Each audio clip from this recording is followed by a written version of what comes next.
And that brings us to my pick of the week. This is where I pick one useful thing to share, and it can be an app, a website, a podcast, or just about anything else, really. My pick this week is a service called Zinio, which you can find at zinio.com, Z-I-N-I-O. Zinio is like the Kindle platform of magazines, as opposed to ebooks. And what I mean by that is that you can subscribe to magazines through Zinio and use your Zinio apps to read them on just about any device, just like how you can buy a Kindle book and read it on a Kindle, on your computer, or on a smartphone or tablet with the Kindle app installed. And Zinio works the same way. There are mobile apps for iOS, Android, Windows Phone, and BlackBerry. There are also desktop apps for both Macs and Windows PCs. I installed the Zinio app on both my iPhone and my Kindle Fire, and it worked really well on both of them. And you can also read the magazines online in any browser at the Zinio website.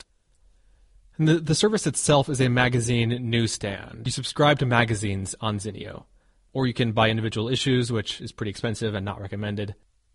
And then once you've subscribed to a magazine or bought an issue, you can then read the issues on whatever device you want. And the best part about this is how slick the subscription process is. You pay one fee, which is the yearly subscription fee for the magazine, and you get notified when each new issue is available for download, and you can cancel any time in that year-long period.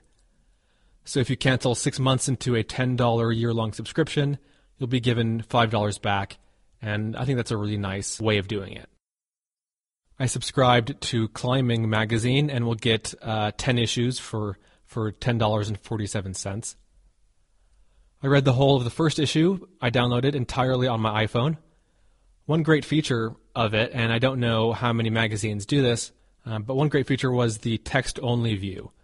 I could switch from the traditional view of the magazine to a view that showed me only the text of the article with no other formatting or images around, and that was especially nice on the small screen of my iPhone. Not all magazines are in the Zinio marketplace, though.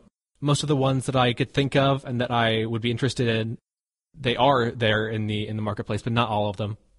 They had Climbing magazine, for example, but not Rock and Ice, which is another climbing magazine.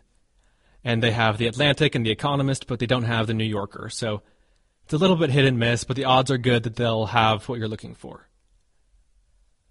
Again, you can check it out at zinio.com. Each subscription costs a different amount. If you're into entrepreneurship, both Inc. and Fast Company are available at around $7 for a year-long subscription. That includes 10 issues. And I think I'll be subscribing to both of those pretty soon here. All of the individual Zinio apps are free, by the way, and if you sign up for a free Zinio account, you can read some magazines for free and get a feel for how the reading experience on your device works before you actually pay money for anything. I'm not associated with the Zinio at all. It's just a really slick service that I'm a fan of. And for someone like me, especially who travels a lot and who doesn't have access to print magazines, it's especially great. And as a side note, here's another little tip that's only barely related to what I was just talking about, but when I decided to talk about Zinio here on the podcast, I realized that I didn't know exactly how it was pronounced. Was it Zinio or Zinio?